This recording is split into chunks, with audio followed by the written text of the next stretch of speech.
Still with me throughout this morning to run through the top stories is Tom Slater, editor of Spiked Online.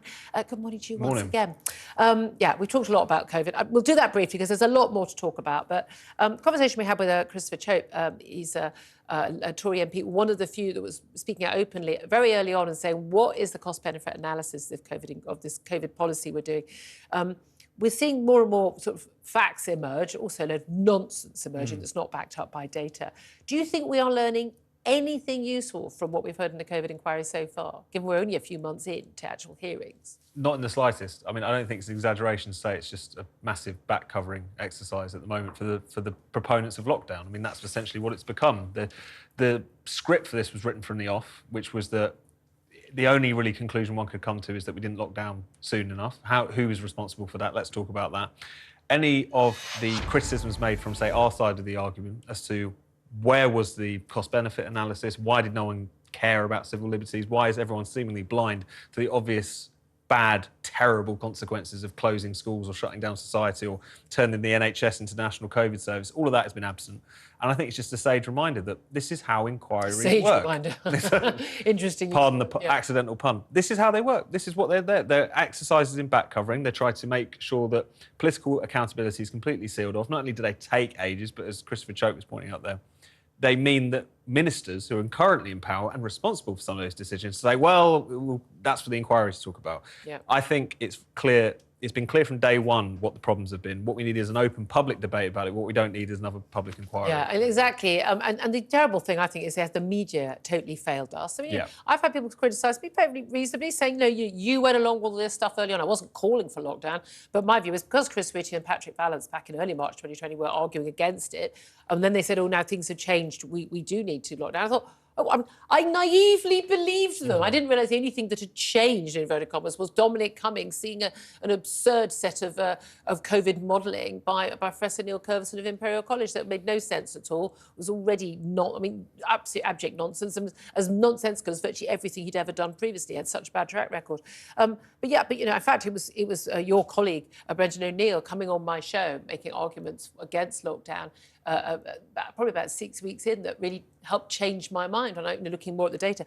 I was raised, I think, like most people, you trust scientists. Most of us don't have a strong scientific or mathematical bent. And if scientists and medics tell us something, I don't trust journalists, and I don't trust lawyers, and I don't trust politicians. But you trust scientists and medics. I was a child of an HCGP. If the medics say this, we need to do this, I believe them. I was someone saying, don't break the rules, And then you realise that you simply can't trust anything. And when people talk about the conspiracy theories, and a lot of people say this is a waste of time because it's all a big whitewash because it's a conspiracy theory from start to finish. This is the bit that gets me. It's not. I've met these people. I know some of these people. They're not capable of a conspiracy. They're not clever or organised enough. The key thing you learn is these are a load of inadequate, flawed human beings who were scared, under pressure. The media take a lot of responsibility for that, but it was their job not to fall for that pressure. They want people to like them. They don't want people to think that they're guilty of letting people die. They didn't know what they were doing, and they did something that they weren't sure about, but and then they convinced themselves it was the right thing, and then they couldn't get out of it, and they wanted to cover their backs. These are sad, inadequate, largely men, no offence, boys, who just made a horrible mistake and are now still covering their backsides. And I'm a great believer in, any sinner that doth repent, and anyone who made those decisions, who says, I got this wrong, and I've looked at the data now, and I've got this wrong. Because the biggest lie that we still have now is people saying, lockdown saved lives, proven not to be true. They did not. And also but we didn't know then what we know now.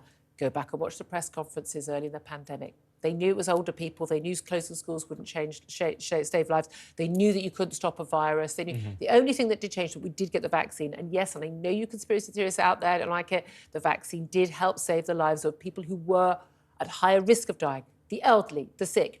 They weren't much bleeding use for the rest of us who weren't at risk or had already had COVID. We didn't need them. I'm sorry, we didn't. Our children certainly didn't need them. I'm not a vaccine denier, but there are people who needed the vaccine and people who didn't. And it was designed to be only given to, I think, over 60s and over 70s. But so much of this, it's like it's almost too complicated for the politicians to take on. They just want to go, no, it was Rishi's fault. No, it was Matt Hancock's fault. And that's too simplistic. Well, also, it's too simplistic to rely on experts to make these big, complicated because decisions. they're not scientific decisions, are they? Exactly. And also the decision to close down schools isn't a scientific decision. It's a social, economic, political, moral decision. All these different components to it. But also, you take the best expert possible, you know, brilliantly across their field, incredibly learned and so on. They're not an expert in economics. They're not an expert in social policy. They're not an expert in any of these other areas that might be important.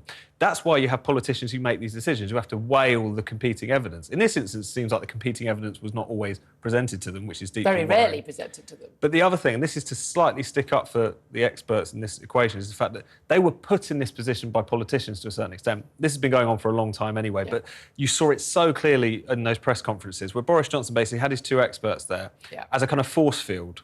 They've told me what I have to do. The science has decreed that we must do X, Y, Z, and therefore you kind of dodge the accountability for doing so.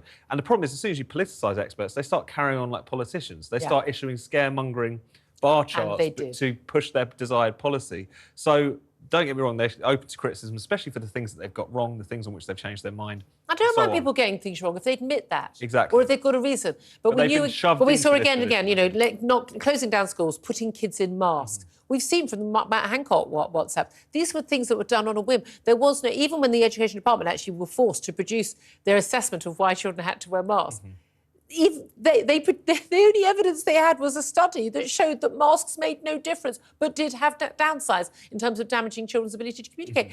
We have to have more open accountability. And by the way, we need the media to do their sodding job better. We really do. Every evening, my poor daughter would just be hearing mum screaming at the television, ask the right questions, stop demanding more lockdowns. I mean, the Laura Kunsbergs, the Robert Pestons, the Beth Rigbys are as accountable as any of these people. It was their job to hold the government to account, and all they did was say, can we have more lockdown, please, sir? No, I wrote a lot about this. I was involved in this People's Lockdown Inquiry project a couple of years ago now. And I wrote an essay specifically about the media. You go back and watch those press conferences. Absolutely. If you can count them, every single question in the run-up to the first lockdown was, when are we going to lock down? When are we going to do what Italy are doing? When are we going to do what China are doing? Or flavours of that. Yeah. So you had journalists getting up and saying, people aren't listening. When are you going to send in the police? Yeah. Oh, by the way, this is not holding them to account. This is campaigning for a policy. And by the way, some of those people were quite happy to go out for dinners and things and break the rules. Hi, you know who you are. Quite happy to do that because, again, like in number 10, rules didn't apply to them because they're the clever people. You see, just to the ordinary people who don't understand. I mean, 100%. I'm sorry, but never forgive, never forget. Sorry, never forgive, never forget.